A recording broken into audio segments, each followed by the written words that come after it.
Hello all, welcome back to our channel. So students, in this video we will discuss consignment accounts. Okay, so consignment accounts నుంచి ఎలాంటి type of question వచ్చినా కూడా ఈ video ఎవరైతే first నుంచి last వరకు చూస్తారో you can easily finish this whole chapter by watching this video.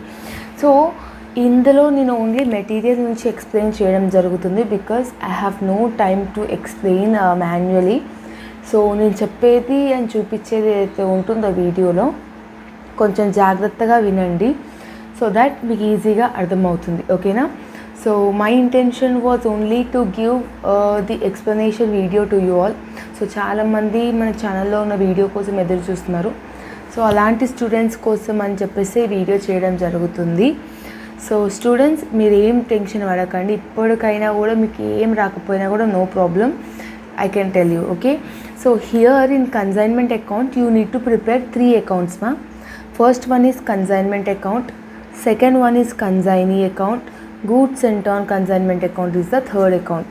అసలు ఏంటి కన్సైన్మెంట్ అంటే, ఇప్పుడు ఫర్ ఎగ్జాంపుల్ నేను అనేది ఉన్నా, ఏ అనే పర్సన్ ఓనర్, నాకు హైదరాబాద్లో ఒక బ్రాంచ్ అనేది ఉంది. Some any kind of business or any kind of things అనమాట. ఒక బ్రాంచ్ హైదరాబాద్లో ఉంది and I have opened another branch in Secunderabad. So but నీ ఒక్క పర్సన్ని హైదరాబాద్ బ్రాంచ్లో సికింద్రాబాద్ బ్రాంచ్లో ఎట్ ఏ టైం అవైలబుల్గా ఉండను కాబట్టి నేను బి అనే పర్సన్ని హైర్ చేసుకున్నాను. సో నేను consignor is nothing but owner of the business. ఇప్పుడు కన్సైనీ ఏమవుతాడు? He is the agent of the business. Okay, తను నా ప్లేస్లో నేను ఈ బ్రాంచ్లో నేను ఏదైతే వర్క్ చేస్తున్నానో ఆ పర్టికులర్ వర్క్ మొత్తం తను ఆ సికింద్రాబాద్ బ్రాంచ్లో చూసుకుంటాడు. సో ఇక్కడ చూడండి, ప్రొఫార్మా కన్సైన్మెంట్ అకౌంట్లో మోస్ట్లీ ఇవే రిపీట్ అవుతాయి, ఇంకేం రిపీట్ ఉండదు. So to goods sent on consignment అంటే నేను హైదరాబాద్ బ్రాంచ్ నుంచి సికింద్రాబాద్ బ్రాంచ్కి కొన్ని గూడ్స్ పంపుతున్నాను. ఒక 100 or 200 గూడ్స్ని పంపుతున్నాను. ఒక్కొక్క దాని రేటు 300 రూపీస్ అనుకోండి. ఎందుకు పంపుతున్నాను? కన్సైనీకి ఆ బ్రాంచ్లో వాడు సేల్ చేయాలి కాబట్టి దాన్ని గూడ్స్ సెంట్ ఆన్ కన్సైన్మెంట్ అంటాం. గూడ్స్ సెంట్ ఆన్ కన్సైన్మెంట్ అంటే క్వశ్చన్లో వాడు ఎన్ని గూడ్స్ పంపుతున్నాడు, ఒక్కొక్క దాని వాల్యూ ఎంత అంటాడు. సో 100 గూడ్స్ అంటాడు, ఒక్కొక్క దాని వాల్యూ 10 రూపీస్ అని అంటాడు. సో 100 × 10 1000. సో ఆ 1000 రూపీస్ ఇక్కడ వేసుకోవాలన్నమాట. నెక్స్ట్ ఆ పంపనీకి కన్సైనర్కి కొన్ని ఖర్చులు ఉంటాయి కదా, సో కన్సైనర్ ఎక్స్పెన్సెస్ కూడా డెబిట్ సైడ్ వేసుకోవాలి. నెక్స్ట్ ఏమైనా వేసుకోవాలి? To bank or cash account అని వేసుకోవాలి. కన్సైనీకి కూడా ఎక్స్పెన్సెస్ ఉంటాయి కదా, వాడి ఎక్స్పెన్సెస్ కూడా ఇన్ని వేసుకోవాలి. ఓకేనా? కన్సైనీ సేల్స్ చేస్తాడు. అవుట్ ఆఫ్ 100 గూడ్స్లో వాడు ఎన్ని గూడ్స్ అమ్మిండు, ఒక్కొక్క దాని రేట్ ఎంత అనేది చేస్తే మనకి సేల్స్ అనేది ఇక్కడ వేసుకోవాలి. కన్సైనీ ఎవరు? బ్రాకెట్లో సేల్స్, ఎంత సేల్స్ వేసిందో అది అమౌంట్ ఇక్కడ వేసుకోవాలి. సో కన్సైనీకి శాలరీ అనేది ఉండదు, కమిషన్ ఇస్తాం మనం. సో కమిషన్ ఇస్తాం కాబట్టి సేల్స్ మీద వాడు ఎంతైతే సేల్స్ చేస్తాడో దాని మీద మనం కమిషన్ అనేది ఇస్తాం. ఫర్ ఎగ్జాంపుల్ సేల్స్ 10,000 అయితే 10% కమిషన్ అనేది వాడు అంటాడు. 10% కమిషన్ అంటాడు క్వశ్చన్లో. ఆ పర్సంటేజ్ దేని మీద క్యాల్కులేట్ చేయాలి అని అంటే సేల్స్ మీద చేయాలి. సేల్స్ ఒకవేళ 10,000 అనుకో, 10,000 మీద 10% చేస్తే 1,000. ఆ 1,000 తెచ్చి కమిషన్ కార్డు ఇక్కడ వేసుకోవాలి డెబిట్ సైడ్. ఓకేనా? నెక్స్ట్ క్రెడిట్ సైడ్ ఎక్కువ ఉంటే ఇక్కడ to profit and loss account అని వస్తుంది. డెబిట్ సైడ్ ఎక్కువ ఉంటే ఇక్కడ by profit and loss account అని వస్తుంది. ఇంకొకటి ఏం క్యాలిక్యులేషన్ చేయాలి? అన్సోల్డ్ స్టాక్ క్యాలిక్యులేషన్ చేయాలి, as well as abnormal loss calculation అనేది చేయాలి మీరు. అన్సోల్డ్ స్టాక్ అంటే ఏంటి? ఇప్పుడు 100 గూడ్స్లో వాడు 90 గూడ్సే అమ్మిండు అనుకోండి, దాన్ని మనం అన్సోల్డ్ స్టాక్ అని అంటాం. అంటే ఎన్ని అమ్మలేడు? 10 గూడ్స్ అమ్మలేడు. సో 10 గూడ్స్ అమ్మనందుకు వాడికి ఎంత అయితే లాస్ వచ్చిందో అది క్యాలిక్యులేషన్ చేయాలి. సో ఈ యూనిట్లో మీకు అన్సోల్డ్ స్టాక్ క్యాలిక్యులేషన్ ఉంటుంది, అబ్నార్మల్ లాస్ క్యాలిక్యులేషన్ ఉంటుంది. అబ్నార్మల్ లాస్ అంటే ఏంటి? ఒక్క ప్లేస్ నుంచి అంటే హైదరాబాద్ నుంచి సికింద్రాబాద్కి పంపించే టైంలో మధ్యలో యాక్సిడెంట్ అవ్వడం కానీ, గూడ్స్ డ్యామేజ్ అవ్వడం కానీ ఇట్లాంటివి జరుగుతాయి. సో అట్లాంటివి జరిగినప్పుడు ఎక్కడ వేసుకోవాలి, ఎలా క్యాలిక్యులేషన్ చేయాలనేది ఇక్కడ. ఓకేనా? సో డైరెక్ట్గా మనం ఇప్పుడు ప్రాబ్లంలోకి వెళ్ళిపోదాము. సో ఇవన్నీ మీకు అర్థమైందని అనుకుంటున్నాను. ఇక్కడ చూడండి ఇక్కడ ఏమంటున్నాడు వాడు? Praveen of Hyderabad conscience Vijay of Vijayawada. Conscience అంటే పంపుతున్నాడు అని అందాం. సో ప్రవీణ్ ఏమవుతాడు? కన్సైనర్. విజయ్ ఏమవుతాడు? కన్సైనీ. ఎన్ని గూడ్స్ పంపుతున్నాడు? 100 గూడ్స్ పంపుతున్నాడు. ఒక్కొక్క దాని గూడ్ ఎంత? 5,000. సో 100 into 5,000 చేస్తే goods sent on consignment 5 lakhs వస్తుంది కన్సైన్మెంట్ అకౌంట్లో. అవునా? డెబిట్ క్రెడిట్ ఉంటుంది. ఇది 2తో స్టార్ట్ అవుతుంది, ఇది బైతో స్టార్ట్ అవుతుంది. Praveen incur the following expenses. Praveen అంటే కన్సైనరే కదా. ఏమేమి ఎక్స్పెన్సెస్ చేసినాడు వాడు? Freight 5,000, insurance 25,000. 5 to 5,000, insurance 25,000. మొత్తం ఎంత? 30,000. టు బ్యాంక్ అకౌంట్ బ్రాకెట్ల consignor expenses 30,000. Got it. And Vijay paid అంటే విజయ్ అంటే ఎవడు? కన్సైనీ ఎక్స్పెన్స్ ఎంత? కార్టేజ్కి 4,000, రెంట్కి 6,000. సో టోటల్ 10,000 కదా. సో ఇక్కడ చూడండి, to Vijay account consignee expenses కార్టేజ్కి 4,000, రెంట్కి 6,000, టోటల్ 10,000 అని చెప్తున్నాడు. వేసేసుకున్నాం. నెక్స్ట్ ఏమంటున్నాడు? 4 cases were damaged during the transit. వాడు డ్యామేజ్డ్ అన్నా, యాక్సిడెంట్ అయిందనన్నా, ఇట్లాంటివి అయినానంటే మనము అబ్నార్మల్ లాస్ ఉందని అర్థం చేసుకోవాలి. అంటే క్వశ్చన్లో అబ్నార్మల్ లాస్ క్యాలిక్యులేషన్ అనేది కంపల్సరీగా చేయాలి అని అర్థం. ఎన్ని గూడ్స్ డ్యామేజ్ అయినాయంట? 4 గూడ్స్ డ్యామేజ్ అయినాయంట. సో ఇక్కడ చూడండి,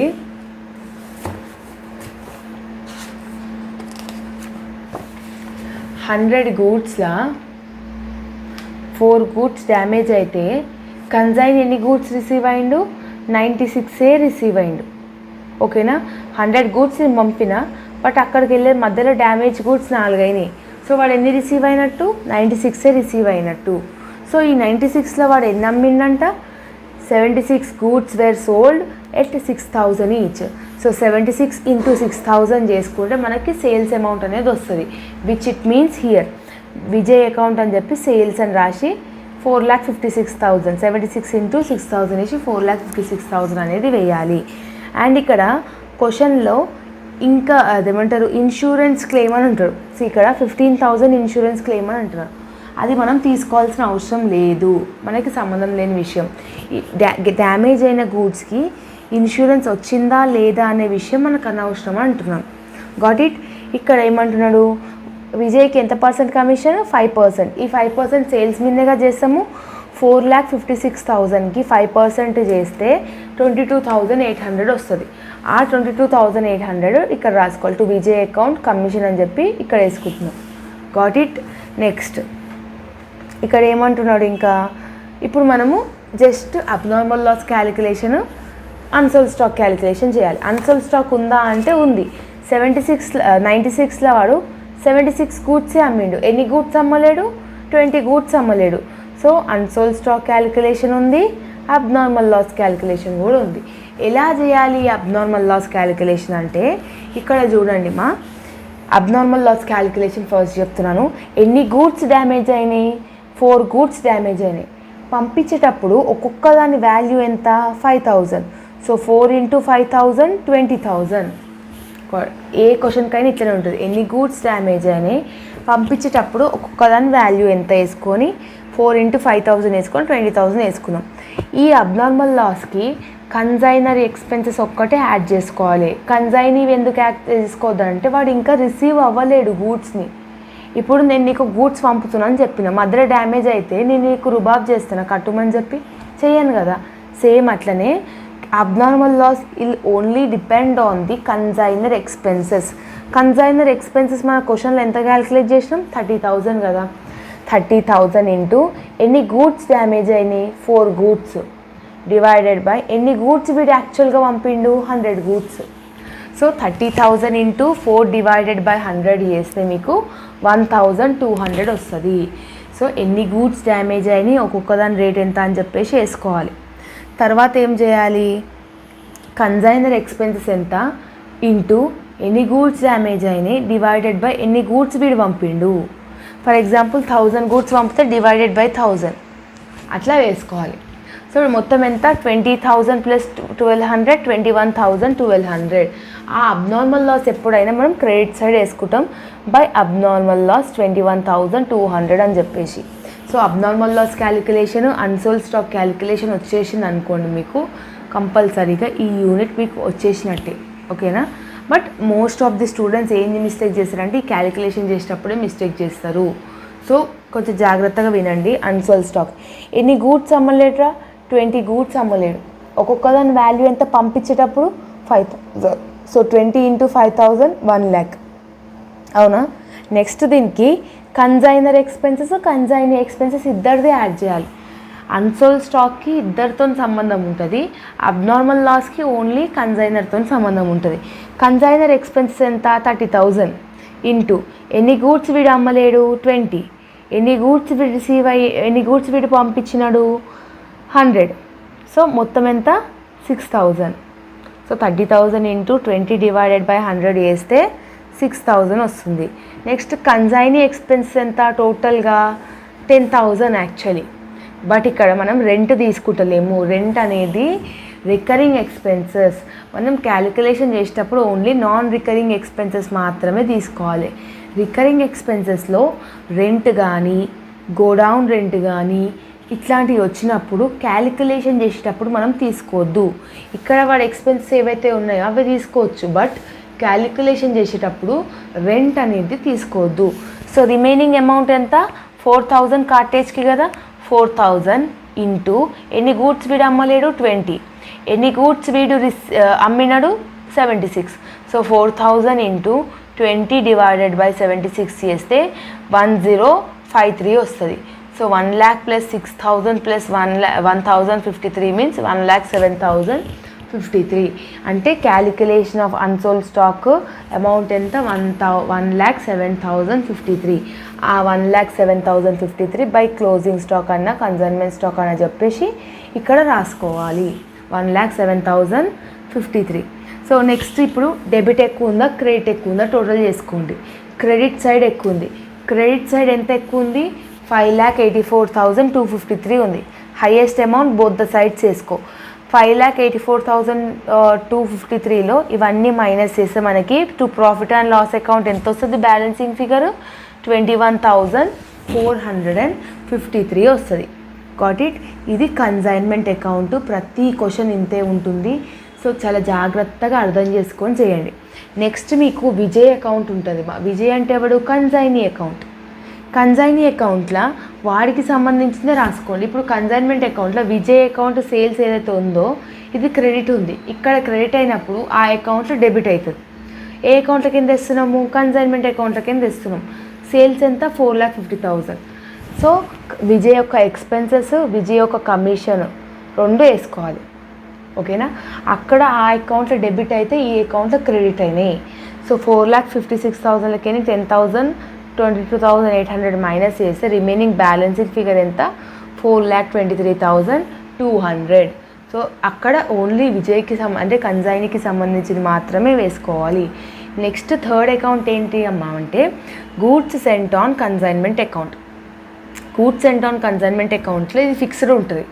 మనము క్రెడిట్ సైడ్లో బై కన్సైన్మెంట్ అకౌంట్ అని రాసేసి మనం ఎన్ని గూడ్స్ పంపినాం? 5 lakhs వర్త్ గల గూడ్స్ పంపినాం కదా. అంటే 100 into 5,000 అంటే 5 lakhs కదా. ఆ 5 lakhsని ఎప్పుడైనా ట్రేడింగ్ అకౌంట్కి ట్రాన్స్ఫర్ చేసుకోవాలి. ఆ 5 lakhs ఇక్కడ 5 lakhs టాలీ అవుతుంది. So remaining that's it. Okay? So trading account అంటే goods sent on consignment account, consignee account, consignor account ఇవన్నీ సేమే ఉంటాయి ప్రతి క్వశ్చన్లో. జస్ట్ మీరు క్యాలిక్యులేషన్ పార్ట్ ఒక్కటి అర్థం చేసుకోవాలి. So this type of question will get 12 marks పక్కా ఇన్ టుమారోస్ ఎగ్జామినేషన్. సో చాలా జాగ్రత్తగా ప్రాక్టీస్ చేయండి. ఇందులో 2 మెథడ్స్ ఉంటాయమ్మా. ఇది బేసిక్ మెథడ్, ఇంకొకటి ఇన్వాయిస్ మెథడ్ అని కూడా ఉంటుంది. ఇప్పుడు మీకు ఒక హోంవర్క్ క్వశ్చన్ ఇస్తాను, అది మీరు ప్రాక్టీస్ చేయండి. ఏంటి ఆ క్వశ్చన్ అని అంటే ఈ క్వశ్చన్ చూడండి. Rakesh of Hyderabad consign Suresh of Suryapet 150 goods పంపిస్తున్నాడు. ఒక్కొక్క దానిది 3,000 అంటే గూడ్స్ సెంట్ ఆన్ కన్సైన్మెంట్ వచ్చింది. Rakesh incur the following expenses: freight 6,000, insurance 16,000. మొత్తం ఎంత? 24,000. అంటే కన్సైనర్ ఎక్స్పెన్సెస్ 24,000, కన్సైనీ ఎక్స్పెన్సెస్ 4,000 ఏమో కార్టేజ్కి, 5,400 ఏమో రెంట్కి, మొత్తం 9,400. 10 గూడ్స్ డ్యామేజ్ అని అంటే డ్యామేజ్ అయితే అబ్నార్మల్ లాస్ వేయాలి. ఓకేనా? సో 150లో 10 డ్యామేజ్ అయితే వాడు ఎంత రిసీవ్ అయ్యిండు? 140 రిసీవ్ అయ్యిండు కన్సైనీ. 140లో వీడు ఎంత కమ్మిండు? 120 గూడ్సే అమ్మిండు. ఒక్కొక్క దాన్ని 4,500కి అమ్మిండు. సో సేల్స్ అమౌంట్ కూడా వచ్చింది, 6% కమిషన్ కూడా అన్నాడు, అది కూడా వచ్చేసింది. అన్సోల్డ్ స్టాక్ 20 ఉంటుంది. ఎందుకనంటే 150లా 10 గూడ్స్ డ్యామేజ్ అయితే వాడు 140 రిసీవ్ అయ్యిండు, 140లా 120 అమ్మిండు, రిమైనింగ్ 20 అమ్మలేడు. సో 10 ఏమో అబ్నార్మల్ లాస్, అన్సోల్డ్ స్టాక్ ఏమో 20. సో 2 క్యాలిక్యులేషన్ అనే పార్ట్ అనేది మీరు కంపల్సరీగా చేయాలి. ఈ క్వశ్చన్ మీరు హోంవర్క్ చేసుకోండి, కావాలని అంటే ఇక్కడ మీకు ఆన్సర్ చూపిస్తాను. ఓకేనా. సో ఇది కన్సైన్మెంట్ అకౌంట్, ఇది కన్సైనీ అకౌంట్, ఇది goods sent on consignment account. Got it. ఇది కూడా చూడండి క్యాలిక్యులేషన్ పార్ట్ కూడా మీరు చేయడానికే ట్రై చేయండి. ఓకేనా. సో హీరో సైకిల్ కంపెనీది కూడా ఈ క్వశ్చన్ కూడా మీరు హోంవర్క్ అనేది చేయండి. ఓకేనా. సో ఈ hero cycle company consign to Ankit. So hero cycle company ఏమో కన్సైనర్, అంకిత్ ఏమో కన్సైనీ. ఇది కూడా మీరు బేసిక్గా హోంవర్క్ అనేది చేయండి, కంపల్సరీ క్వశ్చన్ అనమాట. సో ఇట్లాంటి క్వశ్చన్స్ వస్తాయి, ఇంకేం రావన్నమాట. ఓకేనా. ఇందులో నెక్స్ట్ మెథడ్ ఏముంటుందమ్మా అంటే ఇన్వాయిస్ మెథడ్ ఉంటుందేమో. ఇన్వాయిస్ మెథడ్ ఎట్లుంటుంది, ఇక్కడ ఇన్వాయిస్ మెథడ్ అని చెప్పడానికి ఎలా గుర్తుపడతామంటే ఇక్కడ చూడండి, Usha limited send 100 sewing machines to consignment of Ravi. So Usha అనేది కన్సైనరు, రవి అనేటోడు consignee. Cost of the each machine ఎంత 300, బట్ ఇన్వాయిస్ అని వచ్చింది కదా, ఇన్వాయిస్ 25% అబౌవ్ ది కాస్ట్ అంటున్నాడు. సో వీడు 300 రూపీస్కి ఇస్తా అని ఫస్ట్ అన్నాడు. తర్వాత ఇన్వాయిస్ అంటే ఇది బిల్లు మీద 25% ఎక్స్ట్రా వేసిందంట. 300కి 25% వేస్తే 75 వస్తుంది. అంటే వీడు 300కి ఇవ్వలేడు, బిల్లు మీద 375 రూపీస్ వేసిండు. సో మనం ఎంత అయితే చెప్పడం ఈజ్ నాట్ ఇంపార్టెంట్, బిల్లు మీద ఎంత అమౌంట్ పడ్డది అనేది ఇంపార్టెంట్. కాబట్టి 100 ఇంటూ 375 చేస్తే 37,500. Consignor expenses, consignee expenses, consignee sales, consignee commission, ఇంతవరకు సేమ్ ఉంటుంది. ఇంకొకటి, ఇందులో ఇన్వాయిస్ మెథడ్లో అబ్నార్మల్ లాస్ అనేది ఉండదు. వాడు క్వశ్చన్లో ఇయ్యడు, మీరు ఓన్లీ అన్సోల్డ్ స్టాక్ క్యాలిక్యులేషన్ ఒక్కటి చేయాలి. సో ఇక్కడ 100 గూడ్స్ పంపినప్పుడు వాడు ఎన్ని గూడ్స్ అమ్మిండు, 80 గూడ్స్ అమ్మిండు. ఎన్ని అమ్మలేడు, 20 గూడ్స్ అమ్మలేడు. సో దానికి క్యాలిక్యులేషన్ ఎలా చేస్తాము, సో ఇక్కడ చూడండి 20 గూడ్స్ అమ్మలేడు కదా. సో 20 ఇంటూ 375 చేస్తే 7,500 వస్తుంది. అన్సోల్డ్ స్టాక్కి కన్సైనర్ ఇద్దరిది యాడ్ చేయాలి కాబట్టి so consignor expenses 100 into 20 goods damage అయినాయి, టోటల్ 100 పంపిండు. 100 into 20 divided by 100 20. Next consignee expenses 1000 into ఎన్ని గూడ్స్ అమ్మలే 20, ఎన్ని గూడ్స్ వి రిసీవ్ అయ్యిండు 100 చేస్తే 200. So 7,500 plus 200 plus 20 7,720. అది అన్సోల్డ్ స్టాక్ క్యాలిక్యులేషన్ 7,720 వచ్చేసింది. నెక్స్ట్ మీకు ఏముంది, గూడ్స్ సెంట్ ఆన్ కన్సైన్మెంట్ ఉంది. గూడ్స్ సెంట్ ఆన్ కన్సైన్మెంట్ ఎలా చేస్తారు, యాక్చువల్లీ 37,500 పడ్డది. 100 గూడ్స్ ఒక్కొక్కటి బిల్లు మీద వాడు 375 లెక్కేస్తే 37,500 వచ్చింది. ఒకవేళ వాడు చెప్పినట్టుగా 300 రూపీస్ లాగా వేస్తే, సో 100 ఇంటూ 300 రూపీస్ లాగా వేస్తే 30,000 అవుతుంది. అంటే మనం ఎక్స్ట్రా ఎంత అమౌంట్ కట్టినాము, 7,500 ఎక్స్ట్రా కట్టినాము. ఆ ఎక్స్ట్రా అమౌంట్ ఏదైతే ఉందో దాన్ని ఇక్కడ వేసుకోవాలి మనం ఇన్వాయిస్ మెథడ్లో. అర్థమైందా. ఇన్వాయిస్ మెథడ్లో 7,500 ఎలా వచ్చిందంటే, ఒకవేళ వాడు అన్నట్టుగా 300 రూపీస్కి మనం కొని ఉంటే మనకి 7,500 మిగిలేవి అని చెప్పేసి ఇక్కడ వేసుకోవాలి by goods sent on consignment అనేసి. నెక్స్ట్ ఇక్కడ మీకు 1,500 ఎలా వచ్చిందంటే, ఇప్పుడు మనకి అన్సోల్డ్ స్టాక్ ఎంత ఉంది మా 20 ఉంది కదా, 20 గూడ్స్ ఒక్కొక్క దాని రేట్ ఎంత వేసుకున్నాం 375 వేసుకున్నాం. ఒకవేళ 20 ఇంటూ 300 చేస్తే 6,000 వస్తుంది. ఓకేనా. దానికి consignor expenses 20, consignee expenses 200 add చేస్తే 6,220 వస్తుంది. సో ఇప్పుడు 7,720లకేని 6,620 మైనస్ చేస్తే రిమైనింగ్ 1,500 బ్యాలెన్స్ ఇక్కడ వేసుకోవాలి ఇన్వాయిస్ మెథడ్లో. అంటే ఒకవేళ 375 అయితే మనకి ఇంత లాస్ వచ్చింది, ఒకవేళ 300 రూపీస్ రేట్ అయితేనేమో ఎంత లాస్ వస్తుంది అనేది ఇక్కడ వేసుకోవాలి. ఇది ఇన్వాయిస్ మెథడ్. ఈ 2 మెథడ్స్ మీరు బేసిక్గా నేర్చుకున్నా కూడా పక్కా మీరు అటెంప్ట్ చేస్తారు క్వశ్చన్ని. ఓకేనా స్టూడెంట్స్. సో ఇన్వాయిస్ మెథడ్లో ఇది ఒకటి ఉంది, ఇది హోంవర్క్ చేయండి, ఇది చూడకుండా చేయండి. నేను జస్ట్ సింపుల్గా చెప్పిన కాబట్టి ఉషా లిమిటెడ్ది. So this is all about the video. Consignment మీకు అర్థమైందని అనుకుంటున్నాను. ఒకవేళ మీరు కమెంట్ అయితే డెఫినెట్గా చేయండి. ఎవరైతే వీడియోని ఫుల్గా చూసినారో మెటీరియల్ చెప్తే మీకు అర్థం అవుతుందా లేదా అనేది కూడా చెప్పండి. సో బికాజ్ అర్థం కాకపోతే నేను వేస్ట్ ఆఫ్ టైం చేసి కూడా వేస్టే కాబట్టి అలానే అంటున్నాను. సో ప్రజెంట్ నాకు టైం లేదు కాబట్టి చేయట్లేదమ్మా. బట్ మీరు మీ అందరికీ నేను ఆల్వేస్ హెల్ప్ చేస్తాను. సో ఈ బేసిక్స్ నేర్చుకోండి. ఈ ఏవైతే హోంవర్క్స్ ఇచ్చినో ఇవి నేర్చుకోనికే ట్రై చేయండి. నేను కొన్ని పీడిఎఫ్స్ టెలిగ్రామ్లో అప్లోడ్ చేశాను. ఆ పీడిఎఫ్స్ మీరు ప్రాక్టీస్ చేస్తే ఈజీగా మీకు అర్థం అనేది అయిపోతుంది. ఓకేనా? So this is all about the video students. If you like this video then do like, share, comment and subscribe to our channel and share with all your friends and groups. Okay, already మన ఛానల్లో unit 1 ఇప్పుడు unit 2 అనేది explanation video already ఉన్నాయి. Unit 3, unit 4, unit 5 కూడా upload అయ్యే ఉంటాయి ఈ పాటికి. సో చెక్అవుట్ చేయండి and let me know in the comment section how you felt about the video. మన ఛానల్ 50K సబ్స్క్రైబర్స్కి దగ్గరలో ఉంది కాబట్టి జల్దీ 50K సబ్స్క్రైబర్స్ ఫినిష్ చేసేయండి. ఓకేనా? All the best for your examination as well as the preparation. See you all the next video. Bye bye students.